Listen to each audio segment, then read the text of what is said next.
Good morning, students. Welcome to the software engineering course under Markout. This course will help you understand key concepts and clear your doubts regarding this subject. Stay engaged as we will be covering essential topics step by step. We will also bring another part soon to deepen your understanding. Let's begin. dsdm is a framework for rapid application development, RAD, and focuses on delivering business value quickly. It follows principles such as active user involvement, empowered teams, frequent product delivery, iterative development, integrated testing. The dsdm lifecycle consists of feasibility study, business study, functional modeling, design and build iterations, and implementation.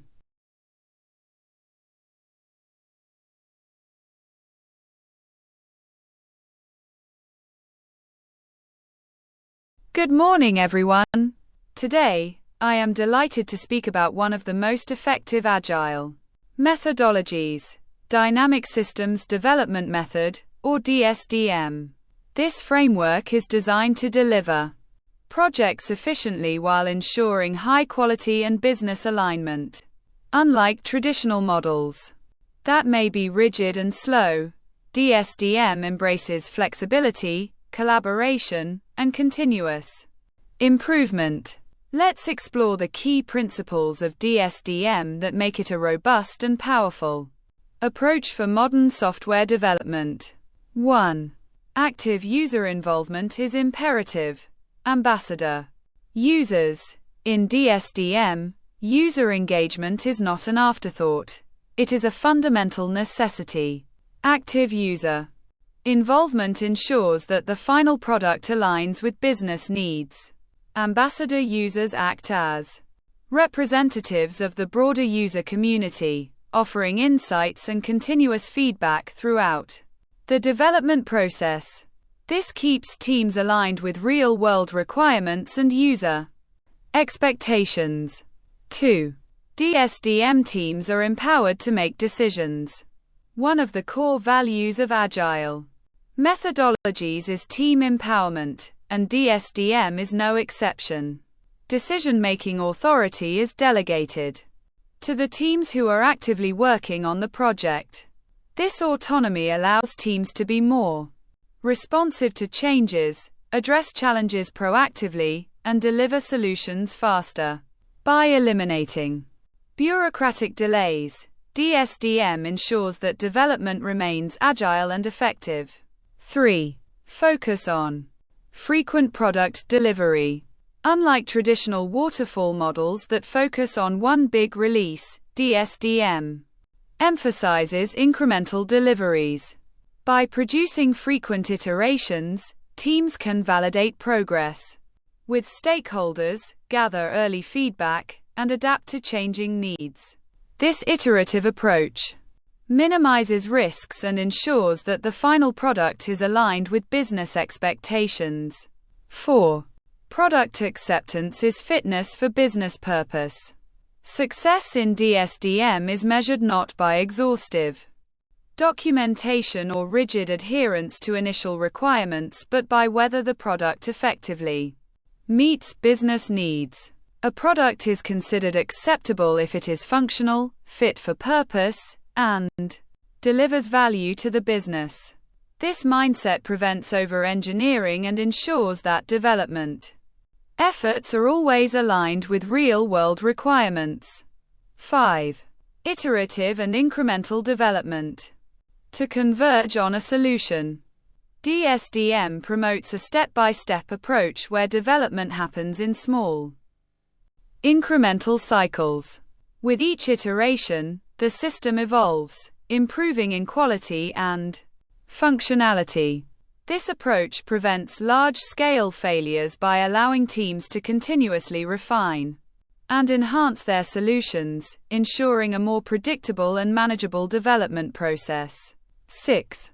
Requirements initially agreed at a high level. While dsdm acknowledges the importance of planning, It also recognizes that requirements may change over time. Rather than locking down every detail at the start, only high-level requirements are initially agreed upon. This flexibility enables teams to adapt to new insights and business needs as the project progresses. 7. All changes made during development are reversible. Change is inevitable in any development process. dsdm accommodates this reality by ensuring that any changes made during development are reversible. This principle minimizes risk and allows teams to experiment, innovate, and refine solutions without fear of irreversible mistakes. It also enables a more dynamic and responsive development approach. 8. Testing is integrated throughout the life cycle.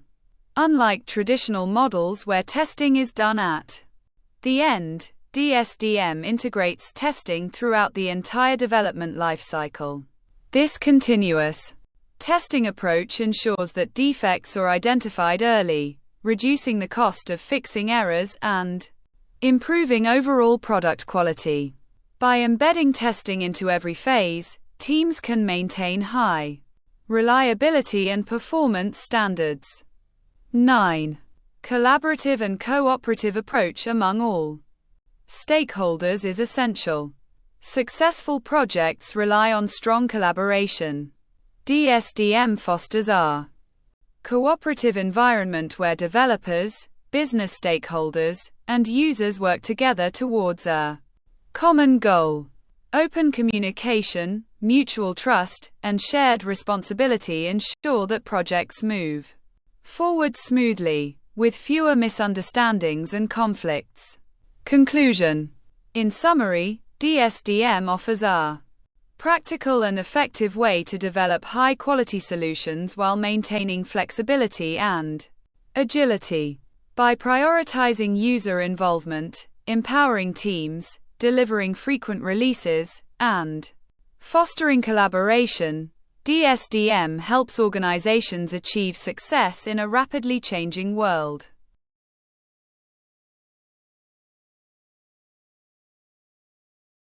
dsdm is a robust agile methodology designed to provide structure while maintaining flexibility, ensuring efficient and high-quality project delivery.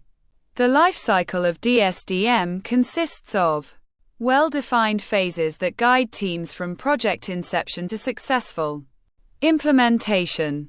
Understanding the dsdm lifecycle is crucial for anyone involved in agile project management, software development, or business transformation. Let's explore each phase in detail. 1. Feasibility study. Every successful project starts with a feasibility study. This phase assesses whether the project is viable, valuable, and achievable within the given constraints. The key questions addressed in this phase include: does the project align with business goals? Do we have the necessary resources, technology, and expertise? What are the potential risks, and how can they be mitigated? At this stage, stakeholders and development teams collaborate to establish a high-level vision, define success criteria, and determine whether the project should proceed. Why is this phase important? Skipping feasibility assessment may lead to investing time and resources in a project that is either technically impractical or lacks business value. The feasibility study helps organizations make informed decisions before committing fully to development. 2. Business study, prioritized requirements. Once the project is deemed feasible, the next step is to conduct a business study. This phase focuses on identifying and prioritizing requirements. Instead of trying to define every minor detail up front, dsdm follows the Moscow prioritization technique, categorizing requirements as must-haves, essential features for project success; should-haves, important but not critical; could-haves, Nice to have features if time and resources permit. Won't haves. Features that are out of scope for now. This prioritization ensures that the most business critical features are delivered first, allowing for flexibility and adaptation as the project progresses. Key benefits. Prevents scope creep by setting clear priorities. Enhances stakeholder engagement by focusing on high-value features. Encourages adaptability by allowing requirements to evolve. 3. Functional model iteration. At this stage, the development process begins. The functional model iteration phase involves risk analysis to identify potential roadblocks and dependencies. Time box planning to set short, controlled development cycles. The time box approach ensures that each iteration delivers a tangible, working piece of functionality within a fixed time frame. Teams build, review, and refine models incrementally, incorporating feedback from stakeholders in real time. Why is this phase critical? It allows for early validation of ideas and concepts. Teams can quickly adjust to changing requirements based on stakeholder feedback. RIT helps identify technical or functional flaws before full-scale development begins. This iterative approach reduces risks, improves efficiency, and accelerates time to market. 4. Design and build. Iteration. Once the functional model is validated, teams move into the design and build iteration phase. This phase focuses on refining and enhancing the system to ensure it meets user needs. The emphasis is on incremental development to deliver working components regularly. Continuous integration to merge updates seamlessly. User feedback loops to validate improvements. This phase follows the 80/20 principle, meaning that 80% of the business value comes from 20% of the features.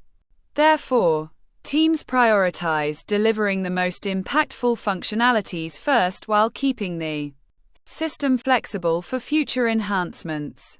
Key advantages of this approach: check mark faster time to market, check mark higher adaptability to change, check mark reduced waste by focusing on essential features.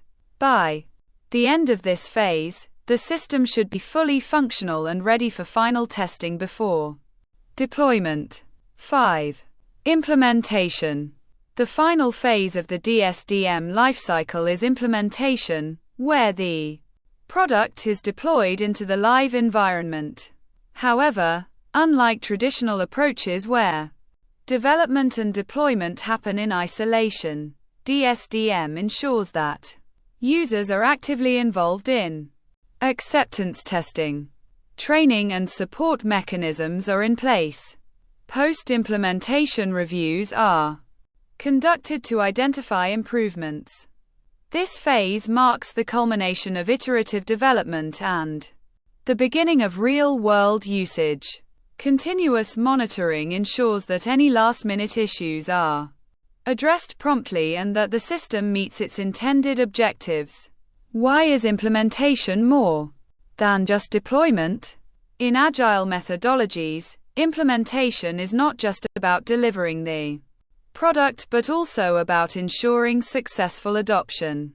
This phase focuses on providing user training and support, gathering post-launch feedback for future iterations, measuring business impact, and user satisfaction. Successful implementation ensures that the project delivers long-term value to the business. Conclusion. The dsdm lifecycle provides a structured yet flexible approach to agile project management. By following these key phases: feasibility study, business study, functional modeling, design and build iteration, and implementation, organizations can ensure successful, high-quality product delivery that meets evolving business needs. Let's embrace the principles of dsdm and continue to build solutions that are efficient, adaptive, and valuable. An important aspect of the structured evolutionary prototyping model, when to use it. While this model offers flexibility and iterative development, it is not always the right choice for every project. Understanding when to apply it effectively can lead to better software development outcomes. Handling unstable or unclear requirements. One of the best use cases for evolutionary prototyping is when requirements are unstable or need clarification. In many projects, especially at the beginning, stakeholders may struggle to define exact needs. Prototyping allows developers to build a preliminary version and refine requirements through user feedback. Complementing the waterfall model. This model is particularly useful during the requirements clarification stage of a waterfall model. Instead of moving forward with incomplete or vague requirements, evolutionary prototyping can help validate expectations before committing to full-scale development. Developing user interfaces. Another ideal scenario is when the project involves developing user interfaces. UI design is highly interactive and benefits from continuous user feedback. Prototyping ensures that usability, aesthetics, and functionality are refined before final implementation.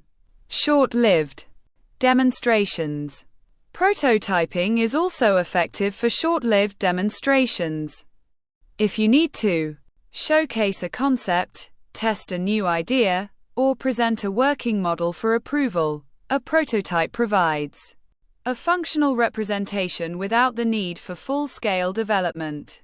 New and original development. When working on new, original development, evolutionary prototyping helps navigate uncertainties and allows teams to explore different possibilities before finalizing the design and architecture. Object-oriented analysis and design. Finally, this model is useful for the analysis and design portions of object-oriented development. Since object-oriented programming relies on modular and iterative design, prototyping can help refine class structures, relationships, and interactions before committing to the full system. Conclusion. In summary, the structured evolutionary prototyping model is highly effective when dealing with unclear requirements, developing user interfaces, presenting short-term demonstrations, or working on innovative projects. It also serves as a valuable tool during the early stages of structured development. Methodologies like waterfall and object-oriented programming.